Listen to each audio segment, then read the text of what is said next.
தேவனுக்கு மகிமை உண்டாதாக. கிறிஸ்துவின் பிறப்புக்கான முக்கிய நோக்கங்களை பற்றி நம்ம பார்க்கலாம். தேவ வாக்குத்தத்தங்களை நிறைவேற்றதுக்காக தேவ வாக்குத்தத்தங்கள் எல்லாம் கிறிஸ்துவுக்குள் ஆமன்னும் ஆமீனன்னும் இருக்குதுன்னு சொல்லி 2 கொரிந்தியர் 1:20 நம்ம வாசிக்கிறோம். அதாவது கிறிஸ்துவின் பிறப்புக்குள்ள முக்கிய நோக்கங்களை அவர் கொடுத்த வாக்குத்தத்தங்களெல்லாம் நிறைவேறணும். அடுத்ததாக பார்க்கும்போதே காண முடியாத தேவனை வெளிப்படுத்தணும். காண முடியாத தேவனை அவருடைய செயல்களை நம்ம வெளிப்படுத்தணும். அப்படியா வெளிப்படுத்தணும், மனுஷனுக்கு வெளிப்படுத்தணும். அதுக்காக அது மட்டும் இல்லாமல் யோவான் 3ஆம் அதிகாரம் 2வது வசனத்தில் மறுபிறப்பை அதாவது ஞானஸ்நானத்தை பற்றி தேவன் வெளிப்படுத்தினாங்க. அதெல்லாம் அவரோட முக்கிய நோக்கம். இதெல்லாம் செய்யணும்னு சொல்லி அவர் சொல்லியிருக்காங்க. அடுத்ததாக மனிதனை வெளிப்படுத்துறதுக்காக பல எப்படிப்பட்டவர் என்ன அவருடைய ஆற்றல், மனிதருக்கு பாவங்கள் நிமித்தம் சோர்ந்து போகிறாங்க, அவங்களுக்கு ஆற்றல் கொடுக்கறதுக்காக அவர் தன்னை வெளிப்படுத்தினாங்கன்னு சொல்லி பார்க்கலாம். அதாவது லூக்கா 3:38, மத்தேயு 3:17 இதிலெல்லாம் பிந்தின ஆதாமே அவர் பிந்தின ஆதாமே கொடுத்தாங்க. மனுஷனுக்காக தன்னோட உயிரை கொடுத்து மனுஷனை மீட்கும் பொருளாக கொடுத்தாங்கன்னு சொல்லி. அது எல்லாமே வானத்திலேருந்து சத்தம் உண்டாயிடுச்சு, இவன் என்னோட நேசகுமாரன், இவனில் நான் பிரியமாக இருக்கிறேன்னு சொல்லி வானத்திலேருந்து சத்தம் உண்டாயிடுச்சு.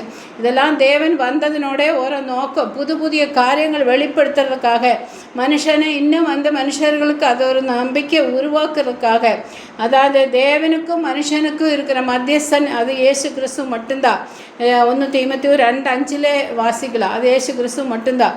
அடுத்ததாக உத்தமமான பிரதான ஆசாரியனை வெளிப்படுத்துறதுக்காக, உத்தமமான பிரதான ஆசாரியர், அதாவது பிரதான ஆசாரியன் இயேசு கிறிஸ்து தான். அது பார்க்கும்போது எபிரேயர் 5:1 தொடங்கி 4 வரையுள்ள வசனத்தில் வாசிக்கலாம்.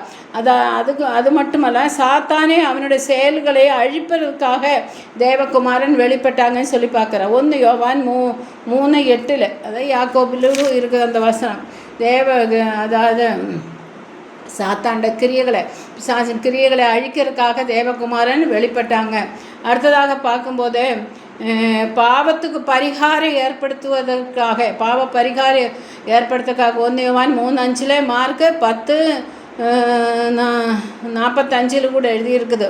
அவரை ஊழியம் கொள்ள வராமல் ஊழியம் செய்வதற்காகவும் தன் ஜீவனே கொடுக்கறதுக்காக, அநேகரை மீட்கும் பொருளாக தன் ஜீவனை கொடுக்கறதுக்காக அவர் வந்தாங்கன்னு சொல்லி, அவர் பாவங்களை பரிகரிக்கிறவராக வந்தாங்க. நம்முடைய பாவங்களை எல்லாம் அவர் மன்னிச்சிட்டாங்க, அதுக்கு வந்தாங்கன்னு சொல்லி பார்க்கலாம். அடுத்தாக நான் பார்க்கும்போது புதிய சிருஷ்டி ஆவதற்காக ஜனங்களெல்லாம் புதிய சிருஷ்டியாக, ஒருவன் கிறிஸ்துவுக்குள்ளே இருந்தால் அவன் புதிய சிருஷ்டியாக மாற்றப்படும்னு சொல்லிட்டு 2 கொரிந்தியர் 5:17 நம்ம வாசிக்கலாம். புதிய சிருஷ்டி கலாத்தியர் 6:15 நம்ம அது வாசிக்கலாம். விருத்த சேதனை எல்லாம் ஒன்றும் இல்லை, புது சிருஷ்டியே காரியம் அப்படின்னு சொல்லி அங்கே எழுதி வச்சுருக்குது. அதனால் புதிய சிருஷ்டி ஆகணும், ஒரு மாற்றம் உண்டாகணும், மறுபிறப்பு உண்டாகணும், புதிய ஒரு அனுபவத்துக்குள்ள மறுரூபம் உண்டாகணும். அதாவது பழைய சுபாவங்கள், பழைய காரியங்கள் எல்லாம் ஒழித்து விட்டு எல்லாம் புதிய சிருஷ்டியாக மாக்கணும். இதெல்லாம் மாறணுங்கிறதுதான் தான் இயேசு தன்னை வெளிப்படுத்தினாங்கன்னு சொல்லி பார்க்கலாம். அவர் வந்தனோட நோக்கம். அப்புறம் அதெல்லாமல் தாவீது சிங்காசனத்தில் அவர் வீற்றிருப்பார் அப்படின்னு சொல்லி ஒரு தீர்க்கதரிசனம் இருந்தது, அது நிறைவேறணும். தாவீது சிங்காசனத்தில் வீற்றிருக்கிறவராக இருப்பாருன்னு சொல்லி, அதுவும் இல்லாமல் பரிசுத்த வாழ்க்கைக்கே முன்மாதிரியாக காமிச்சாங்க. என்ன பின்பற்றி வாங்கன்னு சொல்லி இயேசுவே அவரோட அடிச்சுவடுகளை நம்ம பின்பற்றி போகணும், பரிசுத்த வாழ்வை நம்மளுக்கு உண்டாகணும். அடுத்ததாக மனுஷனை தேவனோட ஒப்புரவாக்குதல் உண்டாகணும். தேவனோடுள்ள அந்த ஒப்புரவாக்குதல் எல்லாம் அறிக்கையிட்டு அவரோட ஒப்புரவாகிற ஒரு காரியம் நம்ம செய்யணும். அடுத்ததாக அவர் சாபத்தை முறிக்கிறேன்னு வாக்கு கொடுத்துருக்காங்க.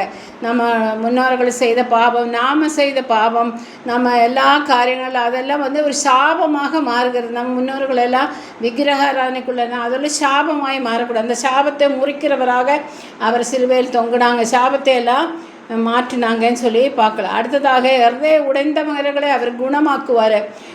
லூக்கா 4:18 நம்ம வாசிக்கும்போது அதாவது குணமாக்குவார். அவர் சர்வே முடிந்தவங்களை குணமாக்குவார், ஒடுக்கப்பட்டவங்களை விடுவிக்கார், அனுங்கிற வருஷத்தை பிரசித்தப்படுத்தும்படியாக நம்மளை அனுப்புனாங்கன்னு சொல்லிட்டு 4:18 நம்ம வாசிக்கலாம். அடுத்ததாக முழுமையான வாழ்வை அளிக்கணும் தேவனுக்கு. அதாவது கர்த்தரை விசுவாசிக்கிறவர், குமாரனை விசுவாசிக்கிறவனுக்கு நித்திய ஜீவன் உண்டுன்னு சொல்லப்படுகிறது. யோவான் 3 யோவான் 36வது வசனத்தில் இருக்கு. 1 யோவான் 3:36 வசனம், குமாரனை விசுவாசிக்கிறவன் நித்திய ஜீவன் உண்டுன்னு சொல்லிட்டு. யோவான் 10:10 அப்படி தான் சொல்லிருக்கிறது. நானோ அவைகளுக்கு ஜீவன் கொடுக்கவும் அவை பரிபூர்ணப்படவும் வந்தேன்னு சொல்லப்படுகிறது. அதாவது அவர் நித்திய ஜீவன், எல்லாத்துக்கும் மேலான ஒரு ஆசீர்வாதம் தான் அவர் வந்தனோட நோக்கம், நித்திய ஜீவன் கொடுக்குறேன்னு சொல்லிட்டு. அப்புறம் அதுவும் இல்லாமல் பிதா மகிமைப்பட்டாங்க, தேவனில் இயேசுவில் மகிமைப்பட்டாங்க, இயேசுவும் பிதாவில் மகிமைப்பட்டாங்க. அந்த மகிமையின் அவர் குமாரனிலும் மகிமைப்பட்டாங்க, குமாரன் பிதாவிலும் மகிமைப்பட்டாங்கன்னு சொல்லிட்டு நம்ம வாசிக்கலாம். அதாவது யோவான் 14:13 வாசிக்கலாம். நாமத்தினால நீங்கள் எதே கேட்டால் அது தருவேன், அது பிதா மகிமைப்படும்படியாக செய்வேன்னு சொல்லிட்டு அதில் சொல்லப்பட்டிருக்குது. அதனால் பிதா மகிமை பண்ணோம், குமாரன் ஒருத்தரை மகிமைப்படுத்திக்கிட்டே இருக்கிறாங்க, ஒருத்தரை விட்டு கொடுக்காத அவ்வளோ ஒரு அன்பான ஒரு மகிமையான ஒரு ஊழியத்தை அவர் நமக்கு முன்னால் வச்சுட்டு போயிருக்கிறாங்க. நாம் அதை கடைபிடிக்கணும். கர்த்தந்த வார்த்தைகளை எல்லாம் ஆசீர்வதிக்கட்டும். இயேசு வந்தனோட நோக்க வாக்குகள் எல்லாம் நிறைவேறணும், தீர்க்கதரிசனம் நிறைவேறணும். இதெல்லாம் எழுதப்பட்டிருக்குது, இதெல்லாம் எழுதியிருக்குது. ஒரு நாள் அந்த எழுத்து வீணாக போகிறது இல்லை. கர்த்தந்த வார்த்தையில் ஆசீர்வதிக்கட்டும். ஆமேன்.